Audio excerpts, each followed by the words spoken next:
What's up, guys? Welcome back to the Landry Formation. As always, man, like, comment, share, subscribe, all that good stuff. Appreciate it. Helps out the channel. Before I dive into today's topics, I'm going to throw out that even though this is a Dallas Cowboys podcast, people who comment and watch my videos the most are always Eagles fans, man. I don't know what the deal is.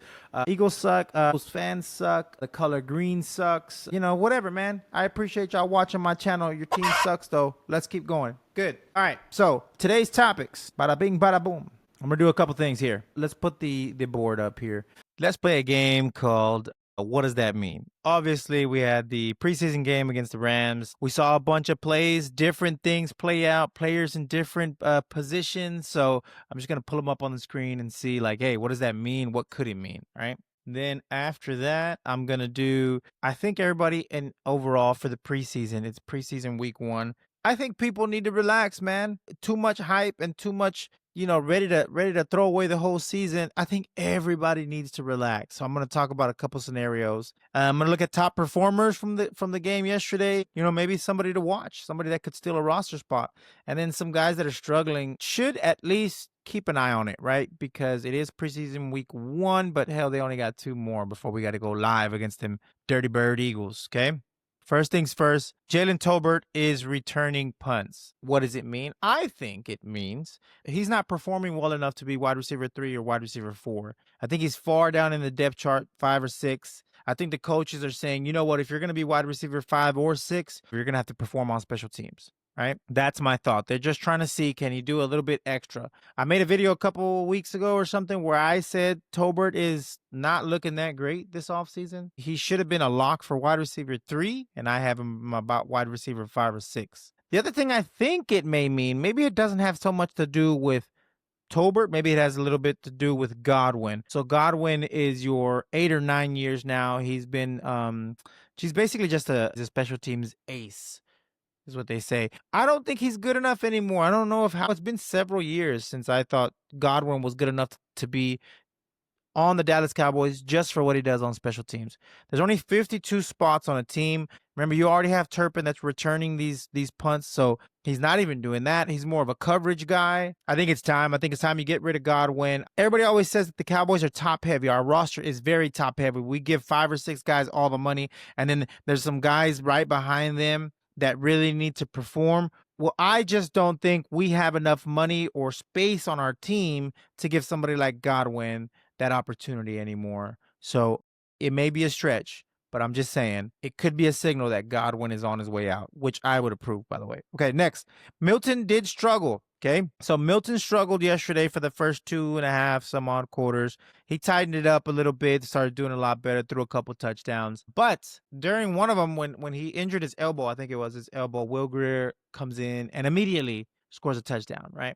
So what does that mean, right? That he struggled, Will Grier stepped in immediately. So a couple things. Maybe it means Will Grier is just a better backup. He has more experience. He's been in the game longer. He knows the Cowboys. I don't know. Maybe it just means that Will Grier is a better backup than Joe Milton right now. Could be, right?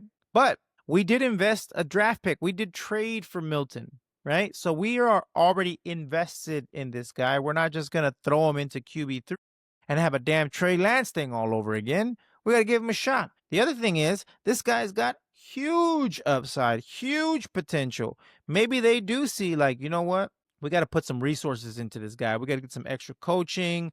We got to really reel this guy in, and he's going to be a great backup, maybe even a future starter one day.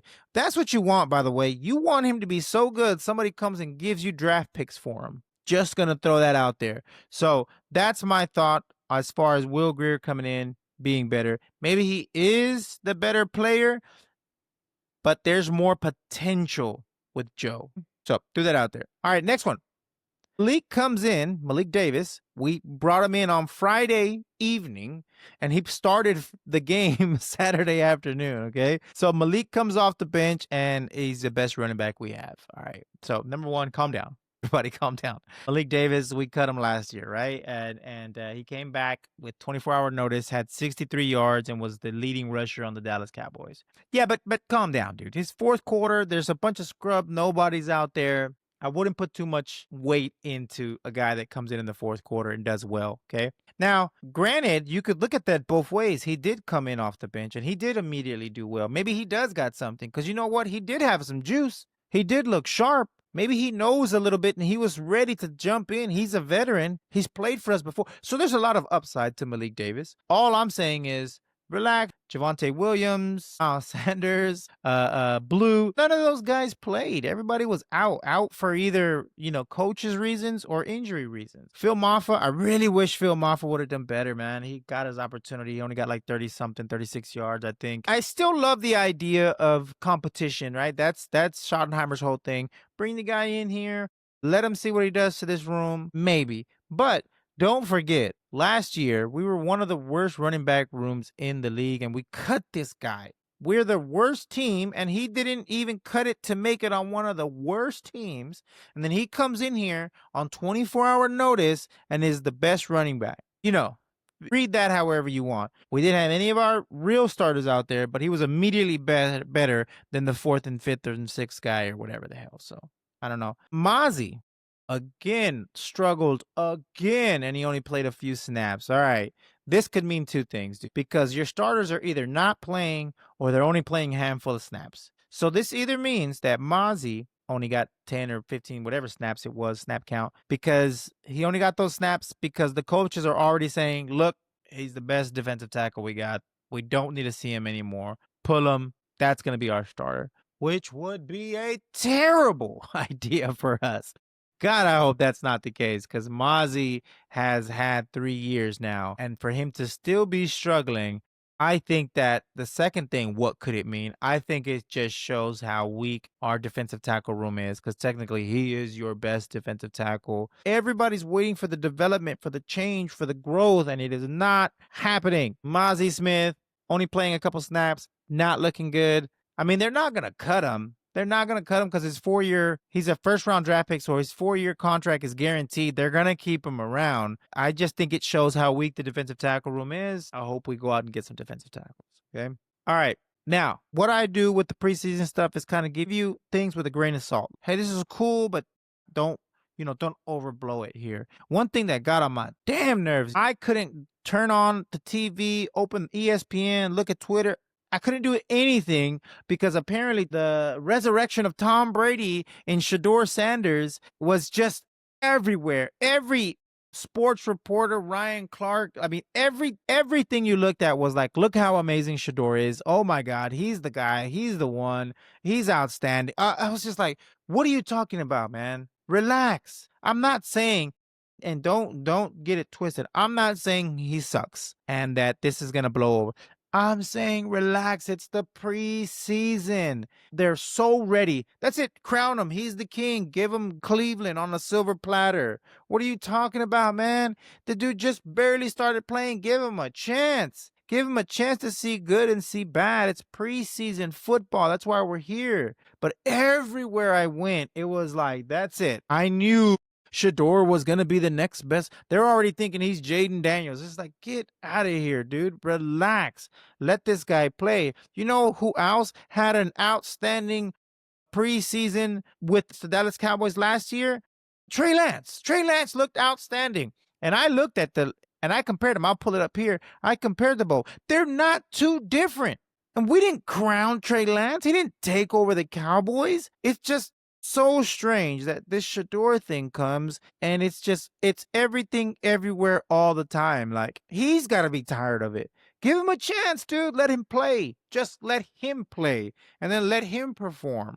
But don't overhype him because the same people that are overhyping him are going to be the exact same ones that are ready to throw him to the trash when he has a couple bad games. Just let the dude play. He's a young kid. Let him play, man. Let him play. Y'all get him on nerves. Top performers yesterday, obviously the biggest one's going to be Maris Leofau. Dude was all over the field. It's one of the guys that I've been telling y'all. He's flying under the radar. There's so many other people that draft picks and new guys, free agents that people are looking at.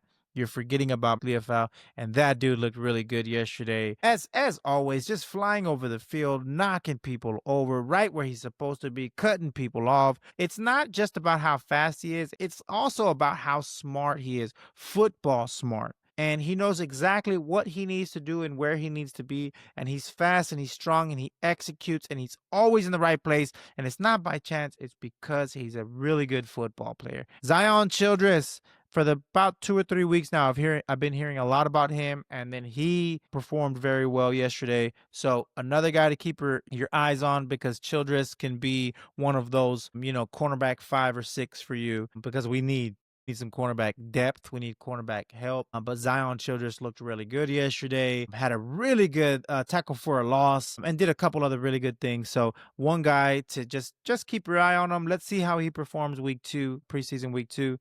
Trayshawn Holden had a pretty good game, caught a pretty good catch. I like hearing this dude's name. Very enthusiastic, seems to be in the right place at the right time. I hope that trend continues for him into preseason week 2. And then I had Malik Davis on here, but I've already talked enough about Malik Davis. He did good. Bottom of the pack, Toia, however you say it. This one sucks for me because I really thought this dude was going to be a solid rock and movable object. And for his first preseason game, didn't look good. He got moved all over the field. He was getting twisted and turned. And maybe this is that light switch for him where he's like, crap, I've really got to step it up. I've got to do a lot more than what I thought I was gonna do, and I hope this is a light bulb moment for Jay, because I've been talking him up this offseason, and he didn't have a good game, but I expect him, and I really hope. Let me say that I hope he bounces back from this one. And then the last one, not just last week, but also during the game, Andrew Booth is just god awful. The cornerback is just lost. He's always 3 steps behind somebody, and everybody burns him. And I don't know. It's just from what I see, Booth is a terrible cornerback. And God, I hate to say it that way because it's like you want to give the guys a shot. I'll say this: Booth is not playing good, and maybe he needs to see this and really pick up the slack. But it's not looking good for Booth. And you know what that means? It's not looking good for us because our cornerback room is super thin, and he's probably, cornerback 4 on the team right now. And that sucks, dude. We really need to go out and get a defensive tackle. We really need to go out and get a cornerback. And I'd still be open to getting a running back. Don't think that's going to happen. Okay.